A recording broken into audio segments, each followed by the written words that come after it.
Am I the a-hole stories? Am I the a-hole for pressing charges? My cousin turned 18 recently. She's in high school. She doesn't have a car, and during her birthday weekend, thought her parents were going to buy her one. They didn't get her one and she was pretty upset. I should note that I'm not very close with my cousin, or the rest of my extended family for that matter. I only heard about this through the grapevine from my dad.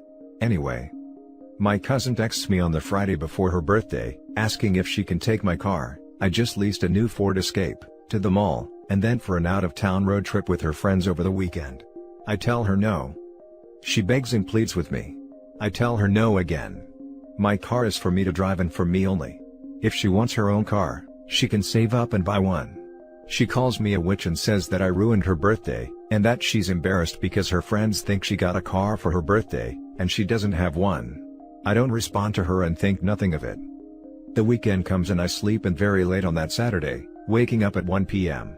Don't judge LOL. Even though my car is parked in my driveway and my gate is closed, I come to realize that someone egged and TP'd my car. With many eggs and 5 to 6 rolls of TP. And since the weather was warm outside, the raw egg baked into my car, along with the dried up toilet paper, destroying the paint. Since I have security cameras around my house, I decide to go back and watch. At around 9:30ish that morning, I see my cousin and a bunch of her stupid friends, vandalizing my car. I'm surprised she didn't smash the windows and poke holes in the tires too. To save my post from the 3,000 character limit, I obviously press charges and my cousin is in legal trouble. Her and her parents are pissed off at me for pressing charges, her parents telling me that she's just a kid, and that she's been through a lot of emotional stress doing virtual schooling for this past year and that I should take that into consideration, and that I should be ashamed of myself for pressing legal charges against my baby cousin, that I'm almost 30, and don't I remember what I was like at that age? I do remember, and I wasn't stupid enough to egg anyone's car. And can't she work something out with me, like doing chores around my house for money if I drop the charges? That she's young, that she doesn't need a felony on her record, etc., and that it was just a prank. Right after I pressed charges, my cousin was calling and texting me over and over, saying that this could have been avoided had I let her take my car. Am I the a-hole in this situation? I need to add that my cousin already has a felony on her record, a DUI. She's not remorseful of anything. Also, my aunt and uncle will not pay me for the damages. They just want me to drop the charges and pay for everything myself like nothing happened. They are cheap. Now, for the top comments. Not the a-hole. Sure, you could have spoken with them first before pressing charges, but that last sentence was very telling. That she would text you and basically retroactively threaten you to let her take the car or she'd vandalize it, says a lot about her character, and she'd probably have charges pressed against her at some point in the future anyway. Hopefully she learns a lesson to avoid that happening again. Also, chores around the house to make up for it? It's called community service ordered by the judge. Chores around the house for money no less. Not sure in what world we reward vandals with jobs for ruining other people's stuff. I was thinking that part of the payment would go to repairs. But I wouldn't let such vandal anywhere near my house to be honest. Also, I clean my own house so I have money for the things I want. If I have to pay someone to clean it so they can turn around and pay me for property they destroyed, that's just me losing money on a housekeeper but with extra steps. It's actually much worse, because I'll have to supervise and nag and deal with things that never get cleaned like I want. This business of paying kids for chores that you were never going to pay someone to do in the first place, is for the birds. Not the a-hole, please update us as well, I want to hear her suffering the consequences of her actions. If OP's cousin ever says, this could have been avoided if OP lent her the car, tell the cousin's parents, this could have been avoided if they had bought her a car, thus leaving the blame where it belongs, on her parents for being cheap, and yet managing to raise an entitled brat. Tell them, all of this could have been avoided if they used birth control. Now for the next story. Am I the a-hole for turning off my phone while my sister has a mental breakdown? My sister Danielle is 23, female, she has undiagnosed mental problems which are made worse by her smoking weed. I just want to say, weed is legal here and I have no problem with it. However, she spends all her money on weed and it truly affects her life. I try to talk to her about getting help and she says she doesn't have a problem. I've helped her out in the past where she lived with me and I paid all the bills, but I kicked her out when I found her having S in my bed, when I came home early from work. Lately, I moved to different city and I stayed with her and a friend where I sent my sister my portion of the rent. Stupid I know, with her history, but it's been a couple years from the previous story, but it turns out she was pocketing the money and only found out when we got an eviction notice. I make enough money to be comfortable and just left her behind. I moved to a nice apartment close to work and she had to go to a women's shelter, which she got kicked out of, because she couldn't follow their curfew and no drug rules. Danielle is staying with my other sister Lisa, 21 female, and Danielle is currently having a mental breakdown and is acting completely spaced out, and doing weird things like smearing peanut butter on her own face. My whole family is calling me to go pick her up and take her to the hospital. They all live in the same city, but she won't go with me and I'm not going to force her into my car. So, I told them to call an ambulance and shut my phone off, ignoring it. Honestly, I'm the older sister so I feel a bit bad for ignoring the situation, but I'm just done with her. Am I the a-hole for turning off my phone? Now for the top comments. Not the a-hole. If they all live in the same city, why don't they take her? She's not your responsibility, and you can't force her to go as she is an adult. But why doesn't Lisa take her? She lives with her. Lisa can't drive at night and Danielle is a bigger girl, so it's hard to force her to go somewhere she doesn't want to. Well, if Lisa and your family feel she is a danger to herself or others, they can always call an emergency line, ambulance, police, etc., at least till they get her to a hospital. Not the a-hole, especially based on the idea that they want you to force Danielle to go with you. That's creating a dangerous situation. You're allowed to protect yourself, physically and mentally. I've seen people lose it as a passenger. Hard pass on the unstable co-pilot. I don't want to die. I'm a bit confused by the geography of where everyone is living, which could have an impact if the rest of your family couldn't get to her, but since it seems that she's living with your other sister, I don't think the weight falls on you, just because you're the oldest. You all are adults at this point. So, not the a-hole. Sorry, I lived in Ontario when Danielle moved in with me. I found her having S in my bed and kicked her out, where she moved to Nova Scotia to move in with my siblings. I then moved to Nova Scotia and stayed with Danielle for 3 months, where we got evicted cause she was pocketing the rent. We all still live in the same city in NS. The next story is titled, Am I the a-hole for storing my mom's engagement ring and her old jewelry box so my dad couldn't find them? Context: this happened 20 years ago. My mom died when I was 9. My dad and I moved out of town after her death a few months later, and after the move, he met his current wife. Their relationship was a whirlwind and she was living with us within 5 months, and they were talking about getting married.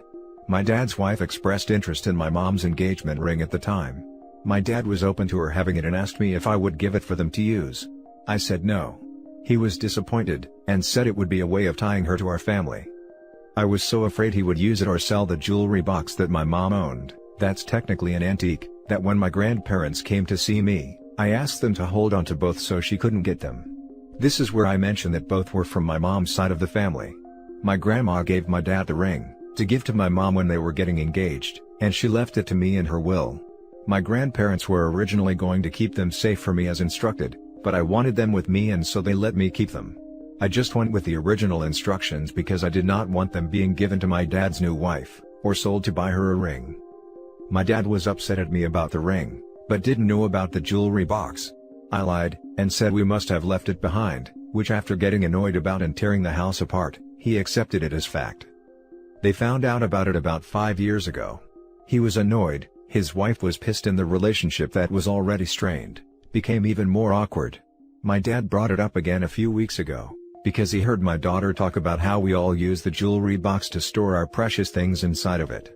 And he asked me why I would let the kids use it and risk breaking it, when I wouldn't be okay with it going toward a ring that would help make his wife part of our family. I said the kids are always supervised, and they are part of my mom's family too, which is why I want them to use it as well, since she's their grandma. My dad said it was petty and immature to do what I did when I was 10. Am I the a-hole? I was planning to respond to comments with this, but since a few asked, I thought this would be much easier. My dad was not a wealthy person and the ring was worth more than anything he could have ever afforded. She wanted something expensive, and it didn't matter to her if it was my mom's or not. She never even flinched when lusting over it, and saying she would love to see it on her finger. His idea to sell the music box would have been to get the money from it, since it was an antique, and match or pass the value of my mom's ring. So basically, she wanted it to show off how expensive her engagement ring was, and both of them knew he couldn't afford something like that on his own. I will always be glad I had my grandparents to give them to, and I was able to do so before my dad started looking for it, or they would have stolen it. I have no doubt about that. Now for the top comments. Not the a-hole. Why would his new wife even want a family heirloom? She has no connection to it. If I was in her place, I wouldn't even want to take it away from you. It was your grandmother's and mother's ring. You are not in the wrong. I just think that's so disrespectful to your mom to give her ring to a new wife after she died. Personally, I think he should have planned on buying her a new ring. Not the a-hole. Don't feel bad. Why would his new wife even want a family heirloom? Sounds like they wanted it to sell it for a new ring. Not the a-hole. She left it to me in her will. If that's the case, it's yours, and your dad had no right to ask you for it. It's pretty weird anyway to re-gift an engagement ring to your second wife. Honestly, beyond that, I think it shows poor character that he was pressuring a 10-year-old to give up her own precious reminder of her mother that was left explicitly to her, so that he could give it to his new girlfriend.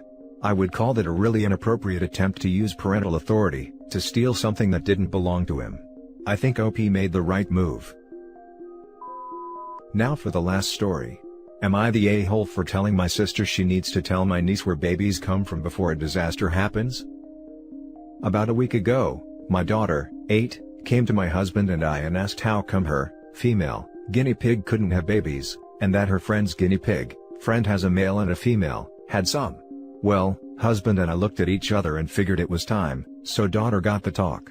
We spoke as plainly as we could, and also told her to take any questions to us and to not be embarrassed. We have already been big on bodily autonomy, but we also worked that in a bit here. It was fairly uneventful, though she did give us a somewhat horrified look once she put 2 and 2 together, and avoided us for the rest of the day after that, lol. So, I was recounting this to my sister on the phone yesterday. She was horrified, and said 8 was way too young to hear about that type of thing. She then said I needed to tell my daughter not to talk about that with my niece, who is 13, because she doesn't know about it. I was shocked. It turns out, niece doesn't know about the mechanics of it all or periods or anything. I got really curt with my sister, and told her she needs to tell niece, like yesterday. What's gonna happen when her period comes and she's terrified? I also told my sister, if she doesn't know how a baby is made, she's at higher risk for doing the exact thing without any protection, and then you have a bad situation on your hands. This was apparently too far and my sister hung up the phone on me. I've been getting nasty messages from her and her husband all day. I really don't think I'm the but, did I take it too far? Am I the a-hole? Now for the top comments. Not the a-hole. Lamau, if that girl is in school, she definitely has a preteen version of what copulation is, which is probably even worse. Add in social media and such, and that girl knows. Her parents should decide to have the talk with her ASAP. Hell, don't they talk about it in middle school anyways? You are totally not wrong, and your sister is going to have an even harder time explaining it once her daughter lets her know she's learned everything from other preteens. Kids at 13 are definitely talking about us. I also feel you did the right thing telling your daughter the scientific truth at age 8. When my daughters were 11, our Girl Scout troop went to a girls grow up program at the local health center. 15 girls and all the moms went. The girls knew most of it. The best moment was when the woman talked about peel and stick sanitary products and said, "Girls, adhesive side down." The moms all laughed, because it literally never occurred to us that we needed to tell them that. Not the a-hole. A child who doesn't have that learning is more easily manipulated by predators too. Aw, this makes me sad. I know it's true, but damn. You think you're sheltering your kid, but in reality, you're opening them up to more harm. Not the a-hole, but I doubt she doesn't know. That's taught in school at 10 to 12, and even if they pulled her out of that, her classmates would have talked about it. Unless she's homeschooled. And has no friends. And that's the end of this video, folks. As always, leave a comment and hit like and subscribe. And if you want more of this content, turn your notification on to get updated on the latest videos, and I'll catch you in the next one. Stay safe.